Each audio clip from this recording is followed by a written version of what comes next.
तो भाई मैं पूछ रहा हूँ, तो फिर तुम कर क्या रहे हो? तुम मुख्यमंत्री किस बात के? तुम्हें शर्म नहीं आती, लज्जा नहीं आती? डूब मरो चुल्ली भर पानी में। अब तक तुमने इस्तीफा क्यों नहीं दे दिया? बल्कि इस पर तो गृह मंत्री और मुख्यमंत्री प्रधानमंत्री जी को इस्तीफा दे देना चाहिए। राइट्स कमीशन है ना, कोई विमेन कमीशन है। और तो और मुझे तो कभी कभी लगता है अब SC/ST कमीशन भी, आयोग भी इंडिपेंडेंट नहीं बचे हैं। आयोग उत्पीड़न पे खुद स्वतः जैसे उन्हें कार्रवाई करनी चाहिए, वो करने की बजाय अब सरकार उनको गाइड करती है, ये तुम्हें करना है और ये नहीं करना।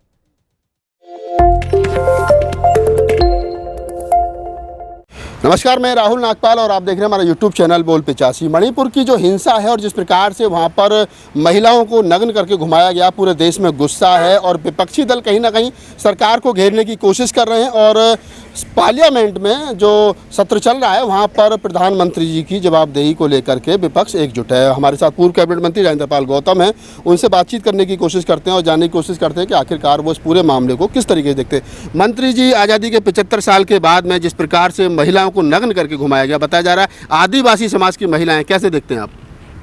ये पहली बात तो मैं कहूँ, ये बेहद शर्मनाक और दर्दनाक है। और दूसरी बात, ये हिंदू राष्ट्र की परिणति है, उसका आईना है। जिस तरह भारत में सत्ताधारी पार्टी जो केंद्र में सत्ता में है, जिस तरह का वातावरण पूरे देश में वो नफरत का वातावरण बना रही है, जो भाषा उनके नेताओं की है, जो डर पैदा करने वाली है, जो उकसावा पैदा करने वाली है, जहाँ खुलेआम साधु के कपड़े पहनकर लोग बौद्धों को, ईसाइयों को और मुस्लिम को मारने और काटने की बात कर रहे हैं कि हम उत्तराखंड में नहीं रहने देंगे। इसी तरह के पूरे देश में इन्होंने लोग तैयार कर दिए जो चारों तरफ नफरत फैला रहे हैं। और इनका लक्ष्य 2025, इनको 100 साल हो रहे हैं RSS को बने, तो उनका लक्ष्य भी है हिंदू राष्ट्र बनाना। उसको काफ़ी आप देख रहे होंगे सोशल मीडिया पे फैला भी रहे हैं। तो हिंदू राष्ट्र का मतलब है बाबा साहेब के संविधान से फिर भारत का शासन नहीं चलेगा, फिर भारत का शासन मनुस्मृति से चलेगा। और मनुस्मृति में महिलाओं को एक प्रॉपर्टी के तौर पे दर्शाया गया है। महिलाओं के उत्पीड़न को, उनके जिस्म के साथ खिलवाड़ को कहीं ना कहीं जायज़ ठहराया गया है। उसमें दलित, पिछड़ों, आदिवासियों को भी कोई मानवता का दर्जा नहीं है, उनके उत्पीड़न को भी जायज़ ठहराया गया है। तो ये आप भविष्य का आईना है मणिपुर की घटना। मतलब ये कहा जा सकता है कि जो हिंदू राष्ट्र बनाने की कल्पना की जा रही है, कहा जा रहा है कि हिंदू राष्ट्र बनाएंगे, उस हिंदू राष्ट्र की एक झलक है मणिपुर। ये उसकी एक झलक है हिंदू राष्ट्र की, क्योंकि जिस तरह की नफरत आप पैदा कर रहे हैं, इंसान में भेद पैदा कर रहे हैं और उसके अंदर एक ऐसा वातावरण बना रहे हैं जैसे कि खुलेआम अब किसी को भी मार दो, किसी को भी काट दो, बस गले में आपके गेरुए कलर का पट्टा होना चाहिए। अगर वहाँ पुलिस भी होगी तो वो तमाशबीन रहेगी, वो कोई कार्रवाई नहीं करेगी। तो ये जो हिंदू राष्ट्र की तो प्रधानमंत्री जी की खामोशी यही घटनाओं पे 77 दिन तक प्रधानमंत्री जी की खामोशी वो ये दर्शाती है कि उनका मौन समर्थन रहा है इस तरह की घटनाओं को। वीडियो बना करके वायरल करना, कहीं ना कहीं समाज में खौफ पैदा करने की कोशिश की। कोई दलित बच्चे को मल खिला रहा है, कोई उनको यूरिन पिला रहा है, कोई उनके मुंह पे मूत रहा है, कोई उनके OBC के व्यक्ति के बाल काट रहा है, सर के गंजा कर रहा है, कोई उनको जूती में दूध पेशाब पिला के सर पे मार रहा है, और उनकी सबकी वीडियो बनना और उसको फिर वायरल करना एक तरीके से देखा जाए तो सोची समझी सुयोजित साजिश के तहत है। और कहीं ना कहीं इसमें केंद्र सरकार और केंद्र सरकार की पुलिस जांच एजेंसियां इन्वॉल्व हैं, क्योंकि वो कहीं ना कहीं उनको मोर समर्थन दे रही है। उनके खिलाफ तुरंत जो कार्रवाई उन्हें करनी चाहिए। जब माननीय सर्वोच्च न्यायालय ने एक डिसीजन दे दिया कि जो भी हेट स्पीचेस दे, जो भी भड़कावे की भाषण बोले, उनको तुरंत पुलिस मुकदमा दर्ज करे, स्टेट गवर्नमेंट सख्ती से कार्रवाई करे।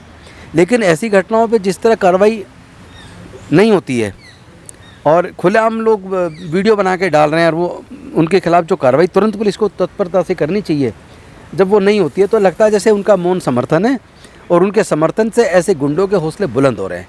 आप कह रहे हैं कि कहीं ना कहीं प्रधानमंत्री जी या जो लोग सरकार में बैठे हैं, क्योंकि केंद्र में भी बीजेपी की सरकार है और मणिपुर में भी जैसा आप पता है कि बीजेपी की सरकार है, ऐसे में उन्हीं की सरकार में इस प्रकार की जघन्य अपराधी, किसको कहा जाएगा, जघन्य अपराधी श्रेणी में रखा जाएगा, औरतों को रोड पर चलते निर्वस्त्र करके उनको नोचना, और उसके बाद में प्रधानमंत्री का खामोश रहना। तो जो आप कह रहे हैं कि ये हिंदू राष्ट्र बनाने की तरफ जो चल रहे हैं, तो प्रधानमंत्री जी के लोग हैं लिंचिंग करने वाले, तो यही प्रधानमंत्री की खामोशी की बड़ी वजह है।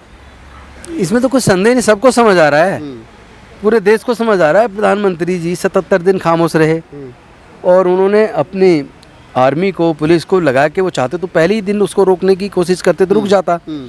और जिस तरह उनके मुख्यमंत्री चुप्पी साधे रहे और फिर उन्होंने इस्तीफा देने का ड्रामा भी रचा और वो भी वीडियो में सब दिख रहा है किस तरह एक महिला को दिया गया, इस्तीफा पकड़ाया गया और फिर एक दूसरा दिया जिसने उससे वो लिया।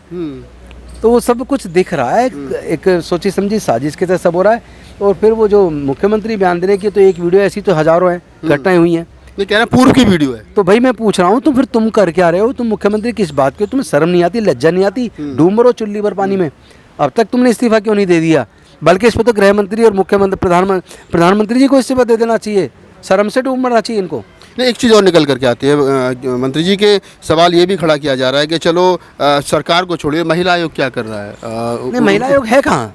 महिला आयोग तो देश में है ही नहीं कोई। ह्यूमन राइट्स कमीशन भी नहीं है देश में कोई। क्योंकि जो जातिवाद जो उनके जिनके जजमेंट्स में दिखता था वो आज ह्यूमन राइट्स कमीशन के चेयरमैन है। जिन्होंने एट्रोसिटीज एक्ट को डाइल्यूट करने की कोशिश की थी वो ह्यूमन राइट्स कमीशन के चेयरमैन है। और ऐसी उत्पीड़न की घटना पे उनकी तरफ से कोई कार्रवाई नहीं की इतने दिन तक। तो ये सब इशारे आपको समझ आने चाहिए। आपका कहीं ना कहीं ये ह्यूमन राइट्स कमीशन है, ना कोई विमेन कमीशन है। और तो और मुझे तो कभी कभी लगता है अब SC/ST कमीशन भी नहीं है। मतलब सही जितने भी आयोग हैं, महिला आयोग है, ह्यूमन राइट कमीशन है और SC आयोग है, ST आयोग है, सफाई कर्मचारी आयोग है, ये political these commissions has become political tools. उनका इस्तेमाल कहाँ करना वो सरकारें तय कर रही हैं। इंडिपेंडेंट आयोग भी इंडिपेंडेंट नहीं बचे हैं। आयोग उत्पीड़न पे खुद स्वतः जैसे उन्हें कार्रवाई करनी चाहिए वो करने की बजाय अब सरकारें उनको गाइड करती है ये तुम्हें करना है और ये नहीं करना है। इसलिए उनके तो होना ना होना बराबर हो गया है। देश की आधी आबादी महिला भी खामोश है, रोड पर नहीं निकल रही है, कोई मोर्चा अभी तक महिलाओं की तरफ से नहीं निकाला है। महिलाओं के सशक्तिकरण के लिए देश भर में लाखों संख्या है। महिलाएं क्या बात कर रहे हैं आप? उतनी आबादी के हिसाब से नहीं, उतनी ताकत कथावाचकों को कुछ में सुन तो रही है वो वहाँ पर उनके लिए तो जारी, लेकिन जो मणिपुर की घटना उसके लिए तो नहीं निकल रही ना। देखिए, जिसके अंदर इंसानियत बची है, जिसमें महिलाओं के स्वाभिमान के लिए जरा भी इज्जत है, वो स्त्री हो या पुरुष हो, वो रोड पे हैं, वो लड़ रहे हैं, वो बोल रहे हैं। और जिन लोगों ने, जिनके मन में घृणा है, जो मनुस्मृति से देश चलाना चाहते हैं, वो लोग जो है बिल्कुल चुप हैं। बाकी आम जो गरीब है, आप उनसे क्या उम्मीद करेंगे? वो बेचारे कहाँ धरने प्रदर्शन करेंगे? उनको तो शाम की रोटी की चिंता है। लेकिन जो जागरूक लोग हैं पूरे देश के अंदर निकल भी रहे हैं, बोल भी रहे हैं और हर ऑफिस में कहीं चले जाए लोगों में चर्चा है, आक्रोश है। सरकार में जो महिला 95% लोगों में आक्रोश है। सरकार में जो महिला मिनिस्टर बैठी हैं, चाहे वो स्मृति ईरानी हो, ईरानी जी तो देखिए, जब राष्ट्रपति मुर्मू जी की बनने की बात थी और कांग्रेस ने समर्थन नहीं किया था, अपना कैंडिडेट खड़ा किया था विपक्ष के कुछ लोगों ने, तो कितना चीख के संसद में बोली थी वो। आदिवासी विरोधी। आज कहाँ है? इतनी खतरनाक दर्दनाक घटना पर वो चुप हैं, वो भी नहीं बोली। तो वो भी केवल पॉलिटिकल हैं, वो भी समय देखकर कहाँ पॉलिटिकल फ़ायदा होना केवल इस पर बोलती हैं। वो इस लायक ही नहीं है कि ऐसी कोई महिला बाल विकास मंत्री होनी चाहिए। शुक्रिया। चलिए, तो आप पूर्व कैबिनेट मंत्री राजेंद्र पाल गौतम थे और मणिपुर की घटना पर उनसे बातचीत करने का जो मतलब है वो सिर्फ यही है कि उनकी तरफ से इस देश के अंदर SC/ST OBC माइनॉरिटी महिलाओं के लिए हमेशा से आंदोलन किया जाता रहा है और बताने की कोशिश की गई है कि हम जो है वो उनके हमेशा हक हकूक़ की लड़ाई लड़ेंगे। धन्यवाद।